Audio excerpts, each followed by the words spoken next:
बिहार के assembly elections के दौरान सीमांचल एक बार फिर से फोकस में।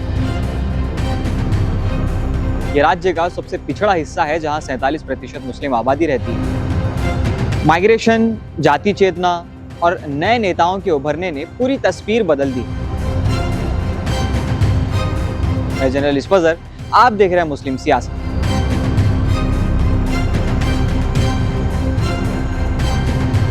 पिछले कई दशकों तक यहाँ के मुस्लिम वोट बैंक को एकजुट करके एक रूप में देखा गया जो सिर्फ वोट बैंक के तहत आता था, जिसे धार्मिक पहचान के नाम पर मोबिलाइज किया जाता था। लेकिन अब सीमांचल की सियासत बदल चुकी है। माइग्रेशन, जाति चेतना और नए नेताओं के उभरने ने पूरी तस्वीर बदल दी।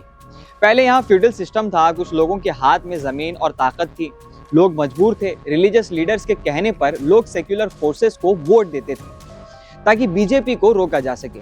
पर अब वो नैरेटिव कमजोर पड़ गया है। बड़े पैमाने पर हुई लेबर माइग्रेशन ने लोगों को आर्थिक स्थिरता दी, फ्यूडल प्रभाव कम किया और एक नई सोच दी। अब वोटर अपनी पहचान से नहीं, विकास और जिम्मेदारी देखकर वोट देता है।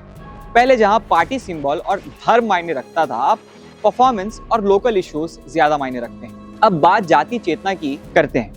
बिहार के मुस्लिम्स में सुरजापुरी, शेरशाहबादी और कुल्हैया 3 बड़े कास्ट ग्रुप हैं।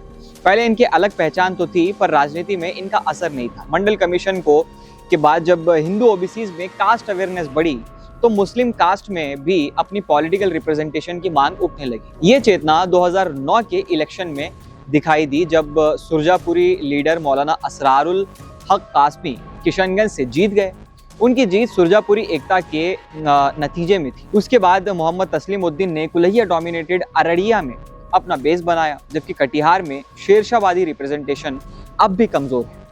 आज हालत ये है कि हर जाति अपने कैंडिडेट को तरजीह देती है। सुरजापुरी एरिया में सुरजापुरी, कुल्हैया डोमिनेटेड एरिया में कुल्हैया, और पॉलिटिकल पार्टीज ने भी ये समझ लिया है और इंडिया अलायंस ने 13 मुस्लिम कैंडिडेट्स दिए हैं, जिसमें से 6 सुरजापुरी, 3 कुल्हैया, 2 शेरशाहबादी और एक अपर कास्ट खान। मतलब अब इलेक्शन एक मुस्लिम आइडेंटिटी पर नहीं बल्कि जाति और लोकल रिप्रेजेंटेशन पर चल रहा है। इस दौर में नए अल्टरनेटिव्स उभर कर आए। एमआईएम ने 2015 में एंट्री ली और 2020 में 5 सीट जीतकर आरजेडी और कांग्रेस जैसे ट्रेडिशनल पार्टीज को हिला दी। एमआईएम ने डेवलपमेंट और अकाउंटेबिलिटी को एजेंडा बनाया, जिससे पुरानी पार्टीज को मजबूरन अपनी अप्रोच बदलनी पड़ी। अब जनसुराज मूवमेंट भी है सीमांचल में, जिसे प्रशांत किशोर लीड कर रहे हैं। उनके साथ सरफराज आलम जैसे बड़े चेहरे जो अपने ही भाई और आरजेडी एमएलए शाहनवाज आलम के खिलाफ। मुस्लिम लीडरशिप के अंदर नए अलाइनमेंट और सोच का ये एक संकेत है। आज सीमांचल की सियासत एक नए मोड़ पर है। यहाँ का वोटर अब सिर्फ धार्मिक या पार्टी बेस्ड नहीं रहा, बल्कि सामाजिक और आर्थिक बदलाव के साथ एस्पिरेशनल और जागरूक हो गया है। वोट बैंक की जगह विकास और रिप्रेजेंटेटिव की सियासत ने ले ली। ग्राउंड जीरो की रिपोर्ट में आज के लिए बस इतना ही, मगर चुनाव पर आपकी क्या राय है नीचे कमेंट सेक्शन में कमेंट करके हमें ज़रूर बताएं। और ऐसी अपडेट अगर चाहिए तो मुस्लिम सियासत को सब्सक्राइब और फॉलो ज़रूर कर लीजिए। मैं जनरल इसफजर, मिलते हैं अगले वीडियो में नए मुद्दे पर, फिर से बात होगी।